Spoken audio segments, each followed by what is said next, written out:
Africa was not an empty land. Great kingdoms rose and fell here. They had kings and councils, they had laws. The Ghana Empire traded gold, the Mali Empire was vast and learned. Songhai followed, strong and wide. Great Zimbabwe built stone cities. Benin was known for its art, its bronze. These were places of order and power. People lived in organized societies. Their histories were long and deep. They understood their world well. Cultures were like many rivers. Each flowed with its own spirit. People spoke countless languages, each a world. They told stories under the moon. Art was part of daily life, not separate. Masks held ancient meanings, connecting worlds. Music and dance celebrated life and mourned loss. Beliefs connected people to the earth and to their ancestors. Community was the heart of everything. Everyone had a place, a role. Life had a pattern. Trade routes crossed the land like veins. For centuries, goods moved across the Sahara Desert. Salt came from the north, a precious thing. Gold came from the south, a shining treasure. Kola nuts were valued, used in ceremonies. Great caravans of camels walked the desert paths. Along the coast, ships from other lands sometimes came. They traded cloth, beads and metals for local goods. Africans were traders, skilled and knowing. They knew the value of things. People lived close to the earth, its rhythms their guide. Many were farmers, tending the soil. They knew the seasons for planting and harvest. They grew yams, millet and sorghum to feed their families. Others herded cattle or goats across the wide plains. Their animals were their wealth, their lifeblood. The land provided for them. It was sacred. It held the bones of their fathers and mothers. Life was hard, but it had a rhythm, a known way. Then new ships appeared on the sea. They came from Europe, far away. The Portuguese were among the first to arrive. This was many, many years ago, in the 1400s. At first they came for trade, not for land. They wanted gold, a yellow metal. They wanted ivory, the white tusks of elephants. They wanted spices to flavor their food. They built small forts on the coast. They did not try to conquer deep inland then. It was a time of cautious meeting, of new exchanges. But the reasons for coming began to change slowly. Europe was changing too, in its own lands. Factories grew in European cities like mushrooms. These factories needed many raw materials. They needed cotton to make cloth, they needed rubber for new inventions, they needed palm oil for soaps and machines. Africa had these things in abundance. The hunger for these goods grew strong. The wish for trade became a wish for control. This change was slow, but it was sure, like a tide turning. Some Europeans called Africa the Dark Continent. This was not true. Africa was full of light, but it was a story they told themselves and others. They said Africa was a land of savage people. They said it needed light, their European light. This story helped them in their minds. It made it seem right to go into Africa. It made it seem right to take things, to change things. It was a way to hide the real reasons. The story was a weapon too, a tool of the mind. Men came to explore the unknown lands. Mungo Park searched for the great Niger River. David Livingstone was a missionary and explorer. He traveled deep into the continent's green heart. Henry Morton Stanley followed, a journalist seeking stories.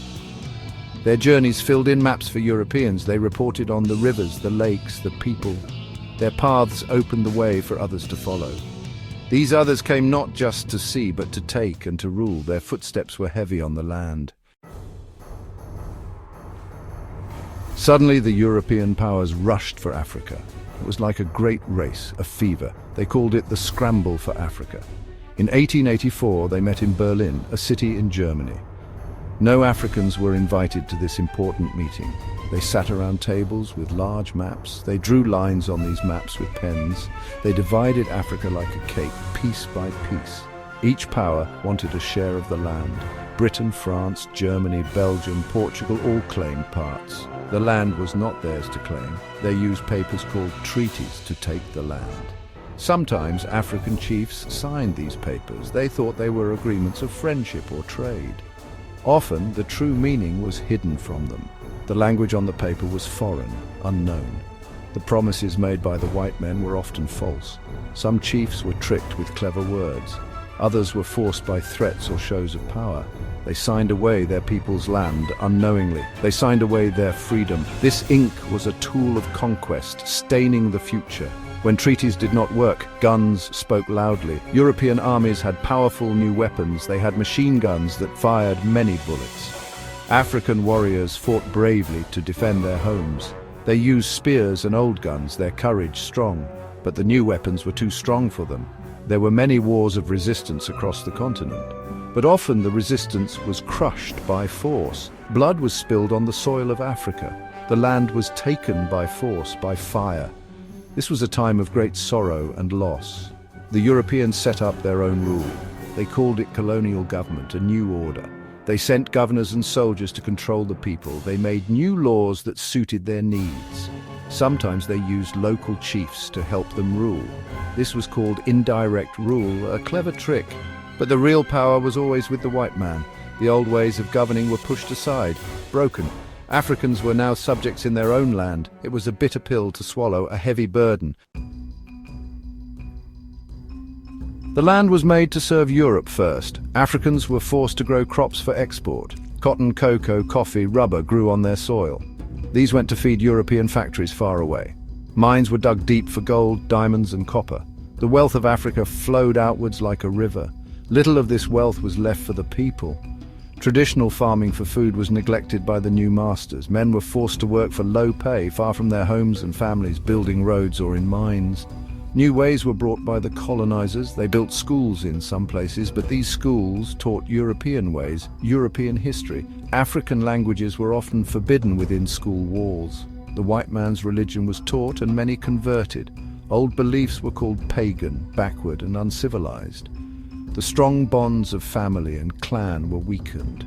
New lines were drawn between people, creating divisions. Some adopted the new ways quickly, others held to the old paths. Society was turned upside down. The old political systems were broken by the new rule. Kings and chiefs lost their true power and authority. New borders were drawn on maps by the Europeans. These borders cut across ancient groups and kingdoms. They put enemies together in one colony. They separated people who were once united by kinship. This created confusion and conflict between groups. These problems would last for many years to come. The foundations for future troubles were laid then. The scars ran deep within the land. But the spirit of Africa did not die completely. Even in the darkest days, people resisted in many ways. They held on to their cultures, their songs, their stories. They remembered their history the time before.